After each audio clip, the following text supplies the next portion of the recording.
Hey, good afternoon, everyone. Trackman 44 here. Hey, I've had a number of people over the course of a couple of years ask me what's the 44 stand for.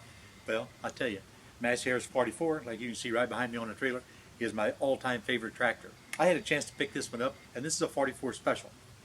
44 Special is just an upgraded 44. There's a few amenities that the standard 44s don't have, and they were typically made in the last few years before Massey Harris actually bought out Harry Ferguson and combined them to become the Massey Ferguson tractor line.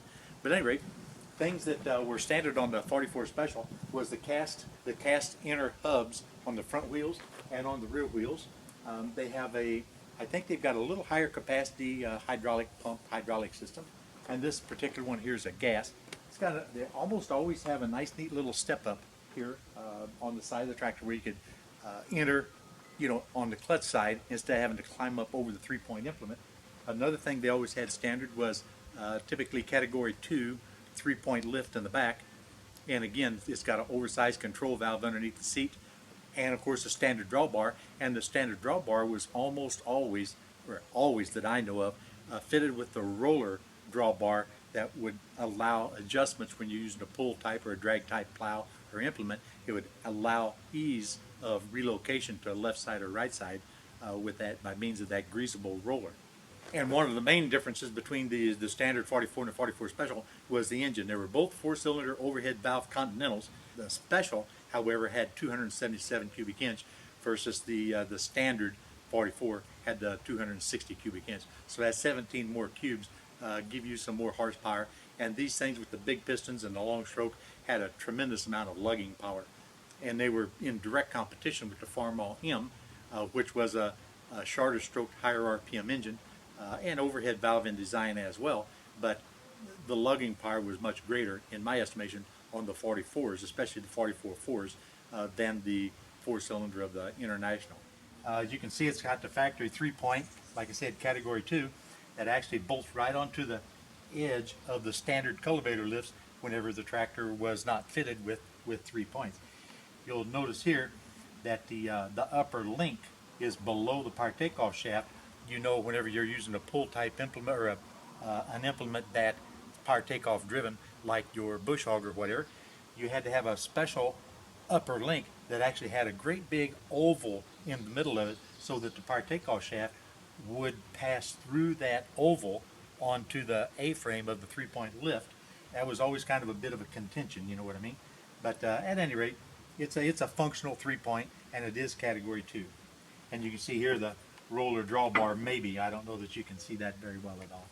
And another thing is really cool is the Specials were all fitted with disc brakes instead of the old drum brake, and that's really good because it gives you much more stopping power. It's just a much better overall system entirely. This one here has been converted to 12 volt. It's got a Delco 1-wire on it, which should be simple. They still got an ammeter under the dash. Don't trust any of the wiring. It's all old and crinkly. So we'll probably be doing a 12 volt makeover on this one.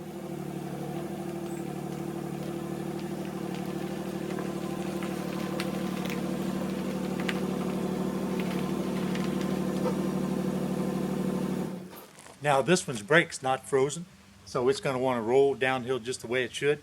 And I've got all the wheels of the truck and the trailer blocked, and it is a bit of a steep ramp, but the front end is going to be being held back by that 12,000-pound winch on front of the trailer, so we don't have to worry about it rearing up. I'm not going to be sitting on the seat or anything because I do have a remote control on the winch, and I've got my most capable assistant sitting in the truck right now holding the brakes on, so that if we do accidentally raise enough weight off the back end of the truck and it wants to start sliding, she'll be able to hold it right there.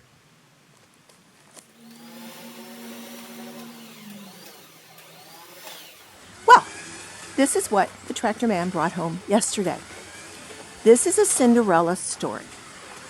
He went looking for rims and tires to fit a 2000 Ford tractor. My son, our son, sent him pictures of tractors with tires and rims. Well, he went out there to look at this tractor to see if these rims and tires would fit on the 2000 Ford. He decided this was the perfect tractor to bring home. However, there is no way these rims and tires are ever going to leave this tractor. because I saw the sparkle in his eye. So when he went looking for tires to fit a tractor, he found a tractor that there is no way the rims and tires are going to fit. And he still brought it home because he is a tractor bigamist. He really didn't care that the rims and tires didn't fit. And he has no intention of ever taking those rims and tires off of this tractor. So he can say that he went looking for rims and tires for the 2000 Ford. However, even I know they won't fit.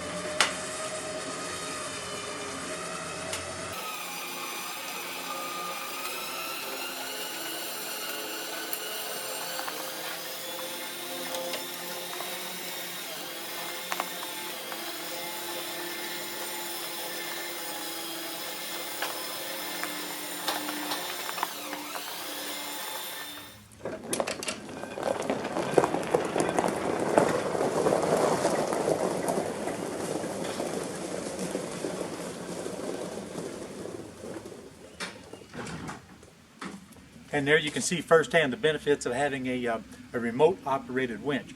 A lot of times if I'm pulling up something dead, I'll sit on the seat and I'll be able to steer it, drive it, whatever, and then go ahead and pull myself up onto the seat.